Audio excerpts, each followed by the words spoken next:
салом дӯстон, дар доираи даври яккашниҳои Лигаи Чемпионон боз ду бозии дигар баргузор шуданд. Инҳо рақобати дастаҳои Манчестер Юнайтед ва Атлетико Мадрид, ҳамчунин дидори тимҳои Бенфика ва Аякс буданд. Медонед, воқеан ҳам вақт ба ягон кас раҳм намекунад. Фарқ надорад аз коиноти дигар бошад ё аз заминаҳои хеле дур. Роналдо ва Месси якҷа бо Лигаи Чемпионон хайру хуш мекунанд. ҳадди аққал то мавсими навбатӣ. ПСЖ ва МЮ даври яккашниҳои пас сар карда натавонистанд. Ин девор барои дастаҳои шаҳрҳои Париж ва Манчестер хеле баланд буд. Имрӯз мо асосан дар бораи ҳамин бора гап мезанем, аммо қабл аз ин ҳамон хоҳиши худро такрор мекунам. Бо тамошо кардани видео ба канал обуна шавед ва ба зангула зер карда аз видеои охири мо бехабар намонед. Акнун дар ягон ҷо баъз рушнед, мо бошад сар мекунем.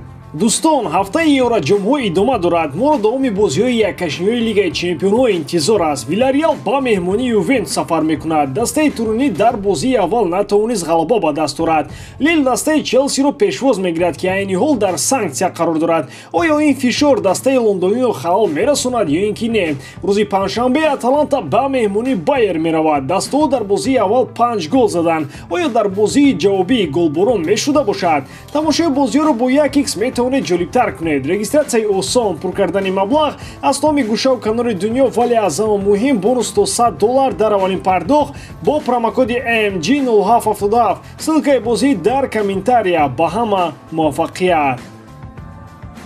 2 сол пайопай Месси ва Криштиано дар ин марҳила аз саф берун мешаванд. Салтанати онҳо ба анҷом расид? Дар ин бора шумо метавонед андешаҳои худро баён кунед. Дуэли Месси ва Криштиано дар таърихи футбол бузургтарин боқӣ мемонад. Бо онҳо мо футболро ҳамчун як ҷузъи ҷудонашавандаи ҳаёти худ қабул кардем. маҳз бо шарофати онҳо бисёриҳо дӯстон пайдо карданд. Дигарон шояд баръакс чандин бадбинро дар ҳаёти худ бештар карданд. бешаку шубҳа Криштиано ва Месси дар бозиҳои алоҳида аз худ дарак дода метавонанд ва Месси ва Роналдо будани худро нишон диҳанд. Аммо дар маҷмӯъ бояд иқрор шуд, ки ин охири эпоха аст. Карьераи онҳо ба ғуруби худ наздик аст. Манчестер Юнайтед дар майдони худ аз Атлетико шикаст хӯрд. Аз соли 2011 то ин ҷониб манчестериҳо танҳо 2 бор ба даври якчорниҳоӣ баромаданд.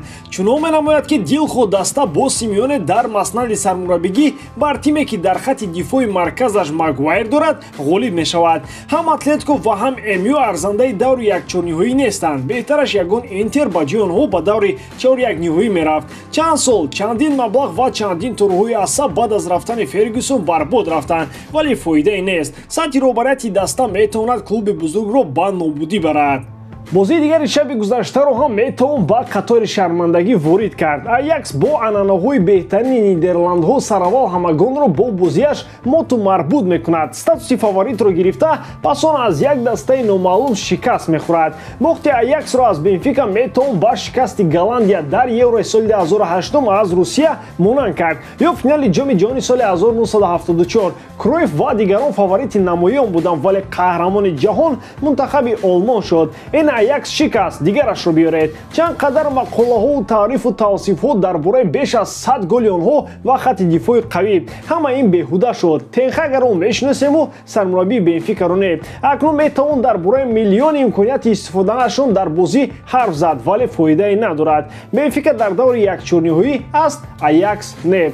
Ливерпул, Манчестер Сити, Реал Мадрид, Бавария, Атлетико рохатро доранд. имшаб исми 2 дастаи дигар маълум мешаванд. дар футболи тоҷик як ҳодисаи дигаре рух дод, ки падидаи нав нест. рафтани бозингарон ба муҳоҷирати меҳнатӣ кори оддӣ барои футболбозони кишвар аст. бозингари бо маҳорати тоҷик Салом Ашурмамадов футболро партофта ба шабаш рафт. дар ин бора Гол TG хабар дод. сарчашма гапи худи футболбозро тасдиқкунандаи ин хабар меорад, ки гуфтааст: дар аксари дастаҳои кишвар футбол барои бозингарон танҳо хобби аст. гапи ҳамешагии футболбозони мо дар Тоҷикистон бо футбол оиларо хӯронда намешавад. ин бадбахтӣ аст. мо чандин бозингари бомаҳоратро бо сабаби шароити бисёр вазмин дар клубҳо аз даст додем. шумораи онҳо воқеан ҳам зиёд аст. мо дастаҳои лигаи олиро дар назар дорем. шумо тасаввур кунед, ки дар дивизионҳои пасттари футболи меҳан чӣ гап рафта истодааст. чандин саламҳо тӯбро монда белу каландро гирифтанд. падари Салам Ашурмамадов яке аз беҳтарин бозингарон дар таърихи футболи кишвар,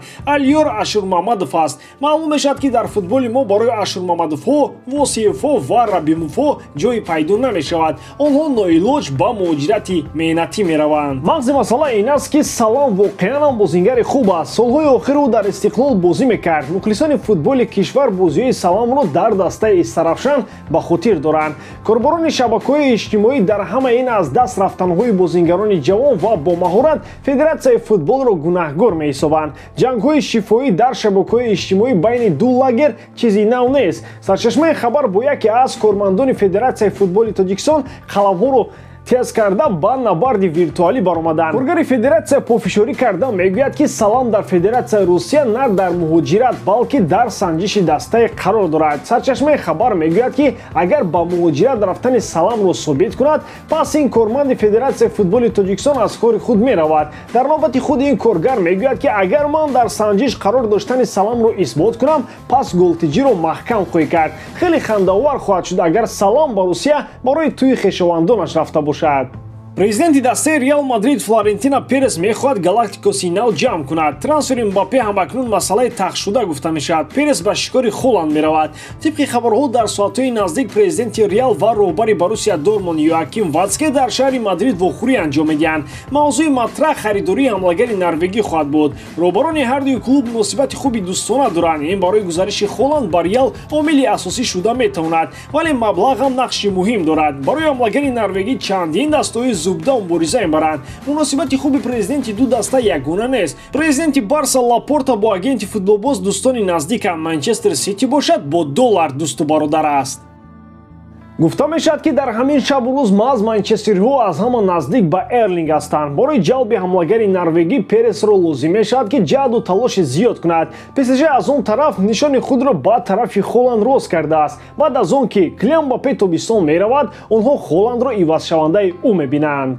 ба ҳамин тавон дӯстон, боварӣ дорам ки эҷодкории ман ба шумо писанд меояд. лайк, комментария ва дар канал обуна шуданро аз ёд набароред. бо шумо мисли ҳар вақта Муҳаммад Гайров. хай бародарон, дар паноҳи Аллоҳ.